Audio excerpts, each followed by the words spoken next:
Good morning, and welcome back to my channel where I am reading Mansfield Park.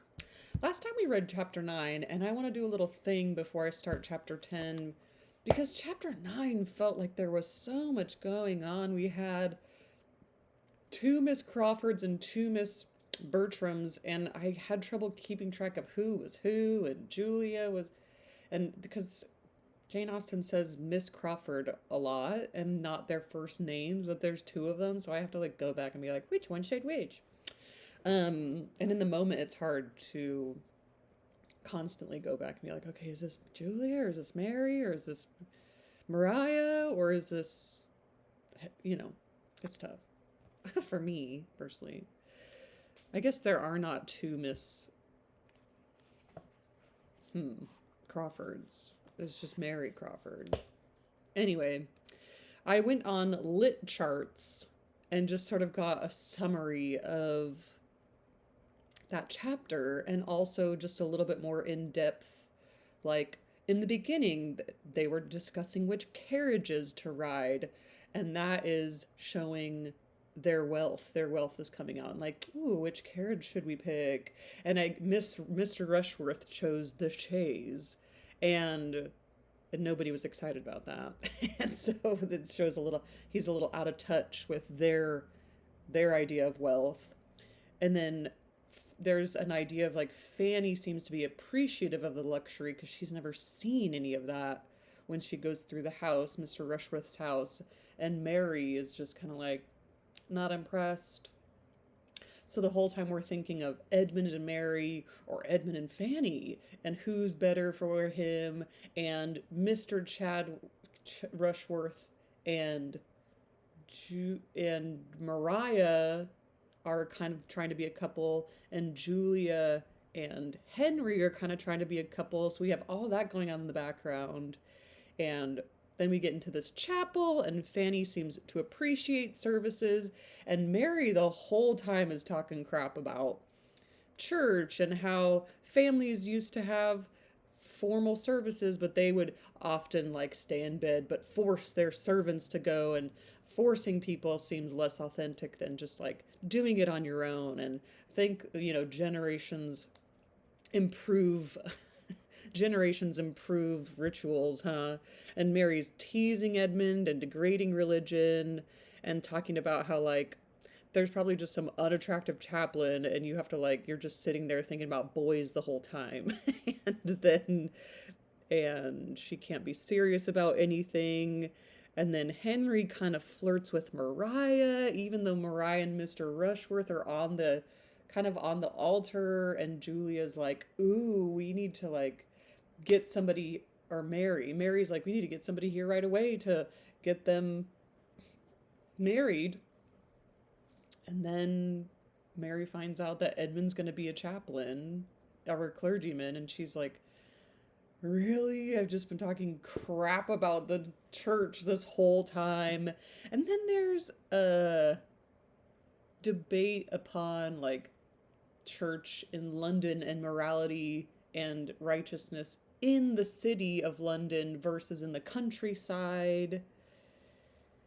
And then they go outside where it's very, very hot. What did she say? Somebody said something that was really funny. When they went outside, somebody said, "It is hot." What did they say? This is insufferably hot. Shall any of us object to being comfortable? I love that. Who said that? Will any of us object to being comfortable? My God, it is hot. That's funny. Miss Crawford, Mary just was complaining the whole time. And then they kind of all got separated into three groups. This seemed like important. Mariah, Henry, and Mr. Rushworth became a little threesome. Edmund, Mary, and Fanny became a little threesome. And then Julia, who's kind of like out of Mariah and Henry. Henry is trying to get with Mariah even though Mr. Rushworth wants to get with her. And Julia is left behind with Mrs. Rushworth and Mrs. Norris. And there's also a scene where Mary can't even believe that Edmund again is going to be in the clergy, and she's like, aren't you going to get inheritance? Like, his lacking inheritance, which not only determines your wealth, but also your marriageability and your career choice. And she cannot imagine that Edmund could, like, of his own volition, want to be in the religion. She's just flabbergasted.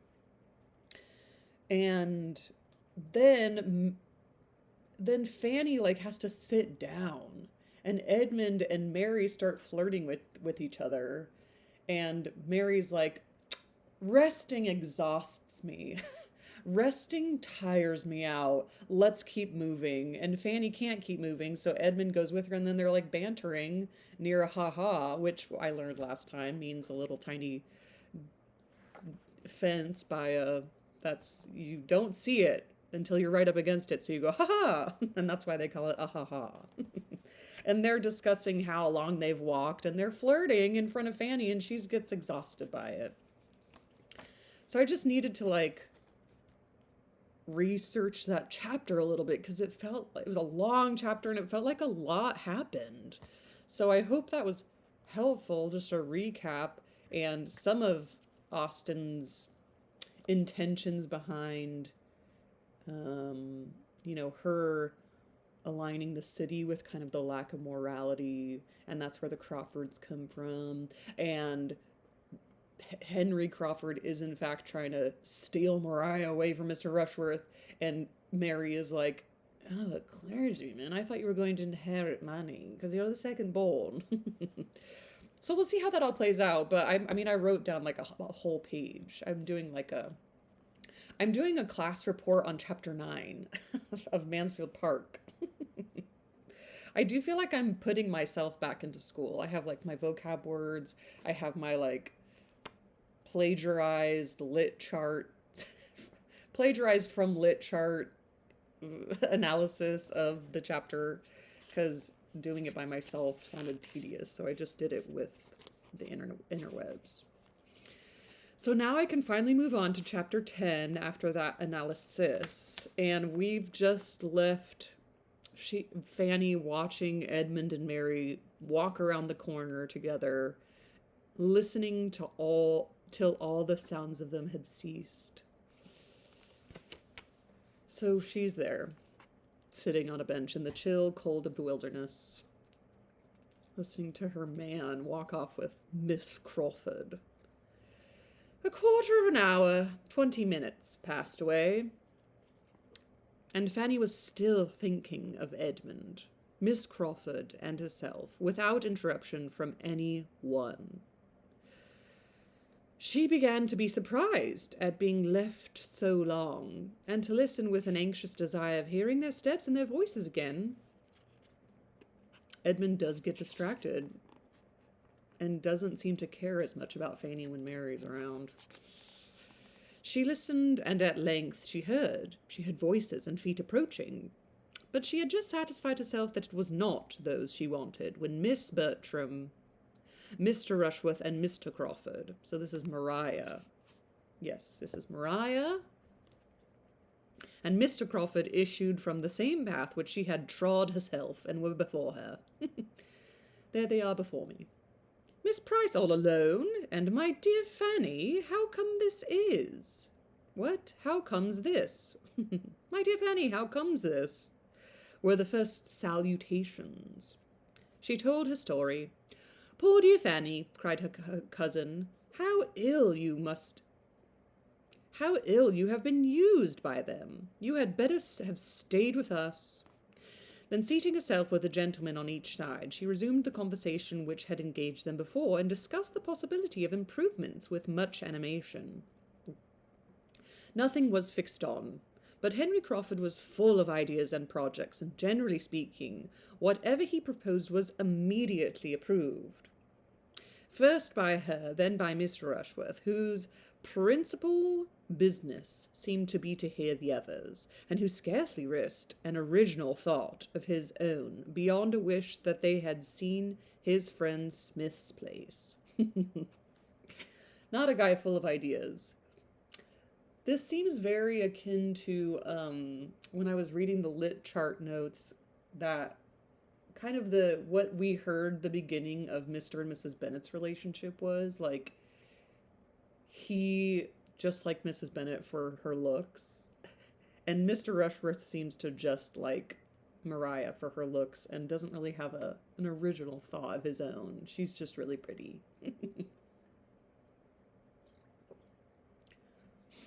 And he's scarcely risked an original thought of his own. After some minutes spent in this way, Miss Bertram, observing the iron gate, expressed a wish of passing through it into the park, and their views and their plans might be more comprehensive. It was the very thing of all others to be wished. It was the best. It was the only way of proceeding with any advantage, in Henry Crawford's opinion, and he directly saw a knoll not a half a mile off, which would give them exactly the requisite command of the house. Go, therefore, they must, to that knoll, and through that gate. But the gate was locked. Mr. Rushworth wished he'd brought the key. He had been very near thinking whether he should not bring the key. He was determined he would never come without the key again, but still this did not remove the present evil. They say she said evil a lot in this book, and that's funny to me. Like, the door being locked is an evil. They could not get through, and as Miss Bertram's inclination for so doing did by no means lessen, it ended in Mr. Rushworth's declaring outright that he would go and fetch the key. He set off accordingly. Wow. Mrs. Bertram simply had to get through that iron gate, and Mr. Rushworth said, I've got to go. This is ridiculous. I'm never not going to be without that key on my person. I'm going to make a necklace for myself and put it around my neck. And I'm going to get you a copy too, so you'll always have it. Eager beaver. It's undoubtedly the best thing we can do now, as we are so far from the house already, said Mr. Crawford when he was gone.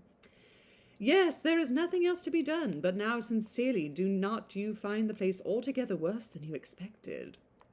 No, indeed, far otherwise. I find it better, grander, and more complete in its style, though that style may not be the best.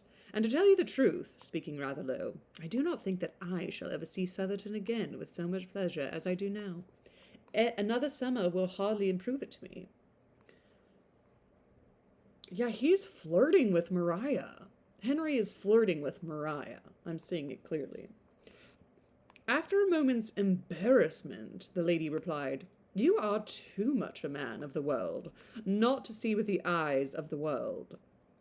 If other people think Southerton approve, I have no doubt that you will.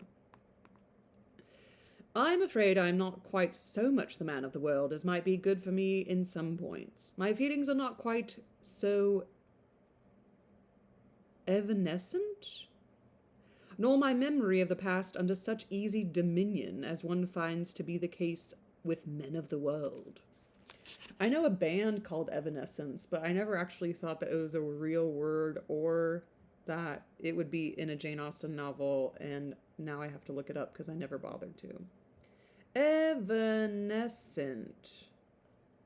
Soon passing out of sight, memory, or existence, quickly fading or disappearing. Evanescent. Kind of like that band did. There was like 2 good songs and then they were out. I mean, as far as I know, on the radio. I never... They might have a shimmering evanescent bubble. Okay, temporary. Passing out of sight, memory or existence. Quickly fading or disappearing. Okay. My feelings are not quite so evanescent. That's a beautiful word. Oh, I gotta write it down. I had to look it up. I've got to write it down. Evanescent. Okay. Nor my memory of the past under such easy dominion as one finds to be the case with men of the world. So he's trying to say that he's not a man of the world, because his feelings are not so quickly fading or disappearing. Okay. Wow, he's really flirting with her. This feels like flirting to me. This Regency era flirting. This was followed by a short silence. Miss Bertram began again. You seem to enjoy your drive here very much this morning. I was glad to see you so well entertained. You and Julia were laughing the whole way. She's like, please stop flirting with me. Flirt with Julia. Through me, thank you. Were we? Yes, I believe we were. But I have not the least recollection at what? Oh, I believe I was relating to her some ridiculous stories of an old Irish groom of my uncle's. Your sister loves to laugh. A family trait, I think. Carolyn Bingley. A family trait, I think. You think her more light-hearted than I am? More easily amused, he replied. Consequently, you know, smiling, better company. I could not have hoped to entertain you with Irish anecdotes during a 10 miles drive. Naturally, I believe I am as lively as Julia, but I have more to think of now. You have, undoubtedly, and there are situations in which your high spirits would denote insensibility. Your prospects, however, are too fair to justify want of spirits. You have a very smiling scene before you. Do you mean literally or figuratively? That was my question exactly. Literally, I conclude. Yes, certainly the sun shines and the park looks very cheerful, but unluckily that iron gate, that ha-ha, give me a feeling of restraint and hardship. I cannot get out, as the starling said. As she spoke, it was with expression. She walked to the gate. He followed her. Mr. Rushworth is so long fetching this key. And for the world you would not get out without the key and without Mr. Rushworth's authority and protection, or I think you might with little difficulty pass round the edge of the gate here with my assistance. I think it might be done, if you really wish to be more at large, and could allow yourself to think it not prohibited. Prohibited? Nonsense! I certainly can get out that way, and I will. Mr. Rushworth will be here in a moment, you know. We shall not be out of sight. Or if we are, Miss Price will be so good as to tell him that he will find us near that knoll, the grove of oak on the knoll. Fanny, feeling all this to be wrong, could not help making an effort to prevent it. You will hurt yourself, Miss Bertram, she cried. You will certainly hurt yourself against those spikes. You will tear your gown. You will be in danger of slipping into the ha-ha. You had better not go. Is he going to, hoist her up over the gate? Pass round the edge of the gate here with my assistance. Oh my god, he's going to, hoist her up above this gate. Her cousin was safe on the other side while these words were spoken, and smiling with all the good humour of success, she said, Thank you, my dear Fanny, but I and my gown are alive and well, and so goodbye. Fanny was again... She just left with... Wow. Mr. Crawford. Wow. Thank you, my dear Fanny, and dear Fanny. But I and my gown are alive and well, and so goodbye. Fanny was again left to her solitude, and with no increase of pleasant feelings, for she was sorry for almost all that she had seen and heard, astonished at Miss Bertram, and angry with Mr. Crawford. By taking a circuitous route, and as it appeared to her, very unreasonable direction to the knoll. They were soon beyond her eye, and for some minutes longer she remained without sight or sound of any companion. She seemed to have the little wood all to herself. She could almost have that thought that Edmund and Miss Crawford had left it. She could almost have thought that Edmund and Miss Crawford had left it, but it was impossible for Edmund to forget her so entirely. She was again roused from disagreeable musings by sudden footsteps. Somebody was coming at a quick pace down the principal walk. She expected Mr. Rushworth, but it was Julia, who, hot and out of breath, and with a look of disappointment, cried out on seeing her, Heyday, where are the others? I thought Maria and Mr. Crawford were here with you. Fanny explained. A pretty trick, upon my word. I cannot see them anywhere, looking eagerly into the park. But they cannot be off very far, and I think I'm equal to as much as Maria, even without help.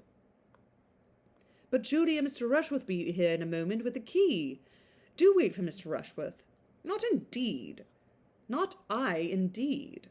I have had enough of the family for one morning. Why, child, I have but this moment escaped from his horrible mother. Such a penance as I have been enduring, while you were sitting here so composed and so happy. It might have been as well, perhaps, if you had been in my place, but you always contrive to keep out of these scrapes. Wow. This was a most unjust reflection, and Fanny could allow for it and let it pass. Good for her. Julia was vexed, and her temper was hasty, but she felt that it would not last, and therefore, taking no notice, only asked her if she had not seen Mr. Rushworth. Yes, we saw him. He was posting away as if upon life and death, and could but just spare time to tell us his errand, and where you all were. It is a pity he should have so much trouble for nothing. That is Miss Maria's concern. I am not obliged to punish her for her sins. Punish myself for her sins. The mother I could not avoid, as long as my tiresome aunt was dancing about with the housekeeper, but the son I can get away from. She immediately scrambled across the fence and walked away, not attending to Fanny's last question of whether she had seen anything of Miss Crawford and Edmund. The sort of dread in which Fanny now sat of seeing Mr. Rushworth prevented her thinking so much of their continued absence, however, as she might have done. She felt that he had been very ill-used, and so was Fanny. Everybody's getting ill-used by this family. And was quite unhappy in having to communicate what had passed. He joined her within 5 minutes after Julia's exit, and though she made the best of the story, she was evidently mortified and displeased in no common degree. At first he scarcely said anything. His looks only expressed his extreme surprise and vexation, and he walked to the gate and stood there, without seeming to know what to do. They desired me to stay. My cousin Maria charged me to stay, that you would find them at the knoll or thereabouts. I do not believe I shall go any further, said he sullenly. I see nothing of them. By the time I get to the knoll, they may be gone somewhere else. I have had walking enough. Not a good sign. And he sat down with a most gloomy countenance by Fanny. I am very sorry, said she. It is very unlucky. And she longed to be able to say something more to the purpose. After an interval of silence, I think they might as well have stayed for me, said he. Miss Bertram thought you would follow her. I should not have had to follow her if she had stayed. This could not be denied, and Fanny was silent.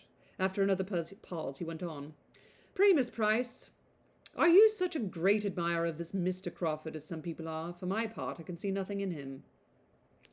I do not think him handsome at all. No. I do not think him at all handsome. God, my brain really does crazy stuff. Handsome? Nobody can call such an undersized man handsome. He is not 5'9". I should not wonder if he is no more than 5'8". I think he's an ill-looking fellow. In my opinion, these Crawfords are no addition at all.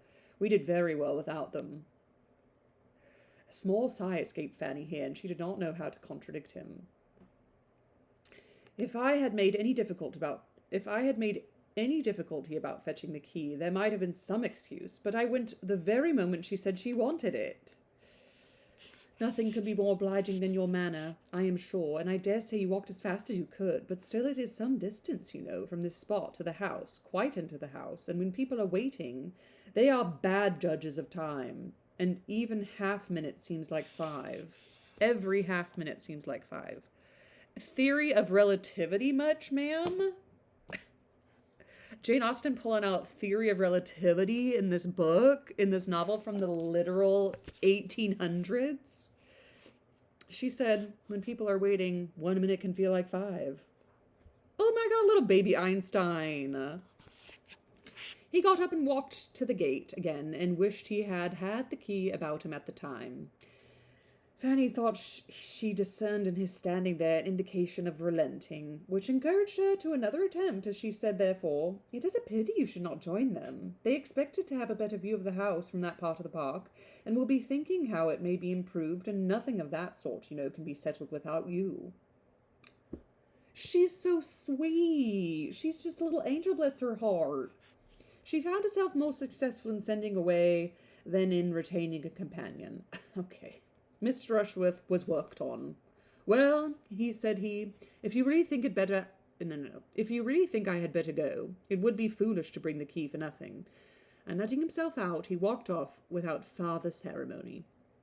Fanny's thoughts were now all engrossed by the two who had left her so long ago, and getting quite impatient, she resolved to go in search of them. She followed their steps along the bottom walk, and had just turned up into another when the voice and the laugh of Miss Crawford once more caught her ear. The sound approached, and a few more windings brought them before her. They were just returned into the wilderness from the park, to which a side gate not fastened had tempted them very soon after their leaving her, and they had been across a portion of the park into the very avenue which Fanny had been hoping the whole morning to reach at last. And she had been sitting down under one of the trees. This was their history. I like that saying. This was their history. This was their history. It was evident that they had been spending their time pleasantly and were not aware of their length of absence. Fanny's best consolation was in being assured that Edmund had wished for her very much, and that he should certainly have come back for her, had she not been tired already. But this was not quite sufficient to do away with the pain of having been left a whole hour, when he had talked of only a few minutes, nor to banish the sort of curiosity she felt to know what they had been conversing about all that time. And the result of the whole was to her disappointment and depression, as they prepared by general agreement to return to the house. Oh, she didn't even get to go to that park. Gosh. Fanny got the whole bad end of the stick on this bargain, huh? On reaching the bottom of the steps to the terrace, Mrs. Rushworth and Mrs. Norris presented themselves at the top, just ready for the wilderness, at the end of an hour and a half from their leaving the house. Mrs. Norris had been too well employed to move faster.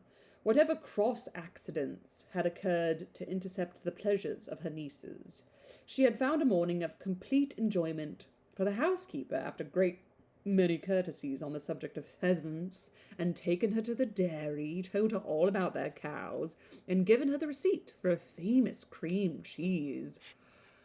You guys, just going to somebody else's house and getting a recipe for a receipt for a famous recipe? Oh, I'm confused. Recipe. No, receipt.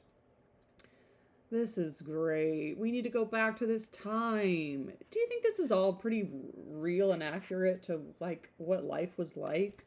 Not for everybody, certainly. I mean, I'm sure there were gay people and poor people, obviously, and just, like, people not doing well. But even though these people are not the richest, this seems like a great time. And since Julia's leaving them, they had been met by the gardener, with whom she had made a most satisfactory acquaintance, for she sat and set him right as to his grandson's illness, convinced him that it was an ague? An ague? A-G-U-E? A-G-U-E. Malaria. Oh, no. Ague. I love an ague with a little bit of salt and some dill. Malaria, or some other illness involving fever and shivering. Ague. Wow.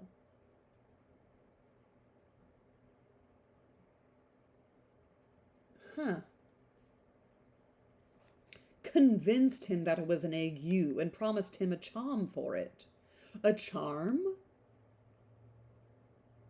Like a stone, like she's a little witch.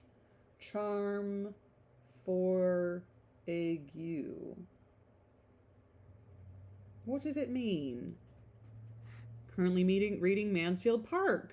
Okay, other people have this word. Wondering what sort of a charm that Mrs. Norris might provide for Southerton Garter's grandson for his illness when she was convinced it was an ague. Oh, it's just the question. There's a receipt for an ague. 40 grains of salt tartar, 30 grains of snake root, and 30 grains of salt of steel. and a half ounce of bark. Mix them together and divide them into 3 parts and take a glass of port wine or cider.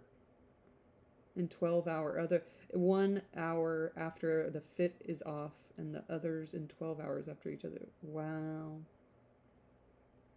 Eye of Newt. Shut up, this is some Harry Potter witchy stuff.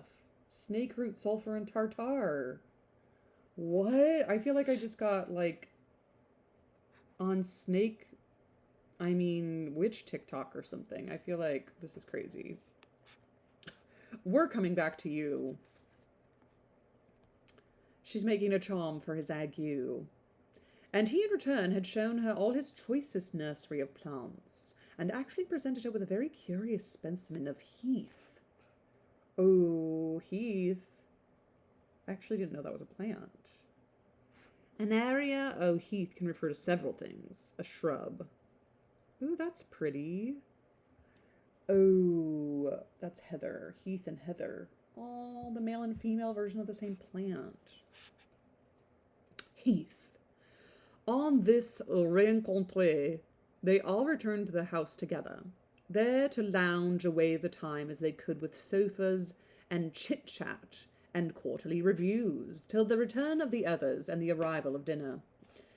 Let's see how this fallout from Mr. Rushworth's situation with Henry Crawford and Maria. I'm getting the names. It was late before the Miss Bertrams and the 2 gentlemen came in, and their ramble did not appear to have been more than partially agreeable, or at all productive of anything useful with regard to the object of the day. By their own accounts, they had been all walking after each other, and the junction which had taken place at last seemed, to Fanny's observation, to have been as much too late for re-establishing harmony as it confessedly had been for determining on any alteration.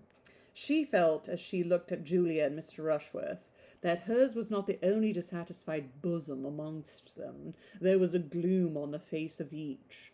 Mr. Crawford and Miss Bertram were much more gay, and she thought that he was taking particular pains during dinner to do away with any little resentment of the other 2 and restore general good humour. Dinner was soon followed by tea and coffee, and a 10 miles drive home allowed no waste of hours, and from the time of their sitting down to table, it was a quick succession of busy nothings. I love that. Busy nothings. Busy nothings. Till the carriage came to the door, and Mrs. Norris, having fidgeted about, and obtained a few pheasant's eggs and a cream cheese from the housekeeper, had made abundance of civil speeches to Mrs. Rushworth, and was ready to lead the way. At the same moment, Mr. Crawford approached Julia and said, "I hope I am not to lose my companion, unless she is afraid of the evening air in so exposed a seat." The request had not been foreseen, but was very graciously received, and Julia's day was likely to end almost as well as it began.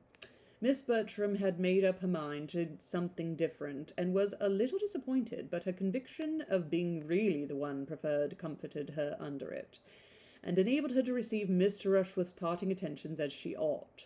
He was certainly better pleased to hand her into the barouche than to assisting her in ascending the box, and his complacency seemed confirmed by the arrangement. This Mr. Crawford is a nuisance. But Maria is safe, and Julia is going to be sitting up with Henry, as it should be. "Well, Fanny, this has been a fine day for you, upon my word," said Mrs. Norris as they drove through the park. "Nothing but pleasure from the beginning to end. I am sure you ought to be very much obliged." This is all this woman says to her. You should be obliged. Are you not thankful? You should be thankful. I'm sure you're not thankful. How come she's just calling out Fanny? How come you're just calling out Fanny? Everybody should be obliged. Don't you think? I'm sick of it. "I am sure you ought to be very much obliged to your Aunt Bertram and me for contriving to let you go. A pretty good day's amusement you have had." Yuck. Maria was just discontented enough to say directly, I think you have done pretty well for yourself, ma'am. Your lap seems full of good things, and here is a basket of something between us, of which has been knocking my elbow unmercifully. My dear, it is only a beautiful little heath, which that nice old gardener would take for me. But if it is in your way, I will have it in my lap directly. There, Fanny, you shall carry that parcel for me. Take great care of it. Do not let it fall. It is a cream cheese, just like the excellent one we had at dinner. Nothing would satisfy that good old Mr. Whittaker but my taking one of the cheeses.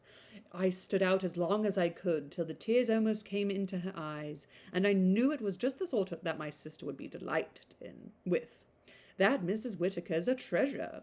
She was quite shocked when I asked her whether wine was allowed at the second table, and she has turned away 2 housemaids for wearing white gowns. Take care of the cheese, Fanny. Now I can manage the other parcel and the basket very well. What else have you been sponging? Said Maria, half pleased that Southerton should be so complimented. Sponging, my dear? It is nothing but 4 of those beautiful pheasant eggs, which Mrs. Whittaker would quite force upon me. She would not take any denial. She said it must be such an amusement to me, as she understood I lived quite alone, to have a few living creatures of that sort, and so to be sure it will. I shall get the dairymaid to set them under the first spare hen, and if they come to good, I can have them moved to my own house and borrow a coop, and it will be a great delight to me in my lonely hours to attend them, and if I have good luck, your mother shall have some. It was a beautiful evening, mild and still, and the drive was as pleasant as the serenity of nature, capital N nature, could make it. But when Mrs. Norris ceased speaking, it was altogether a silent drive to those within. Their spirits were in general exhausted, and to determine whether the day had afforded most pleasure or pain might occupy the meditations of almost all. Wow. Mr. Crawford is a sneaky, conniving little unmoral man, and everybody looked gloomy about it all, and poor Mr. Rushworth. And something I did listen to about Mrs. Norris is she does make a point to know all of the servants' names, which is very interesting. It's again that like performative like gratitude of like, Mr. Whittaker, the gardener, or and everybody was like, I don't know his name, but because I've never talked to him before, everybody's just okay. Which is, what is it about Mrs. Norris that really she knows all their names? I don't know why that's weird to me, but it seems nice, out of character nice, I hope to be able to analyze more of chapter 9, because that felt like such a big chapter. And this also, too, my goodness, people stealing each other's women in front of other people. Sad, Mr. Rushworth. Join me next time for chapter, where are we, 11? I don't even know what chapter I just finished. Yes, chapter 11 of Mansfield Park. Hope you enjoyed. Thank you for watching. And happy reading, you all. Happy reading, and ta-ta.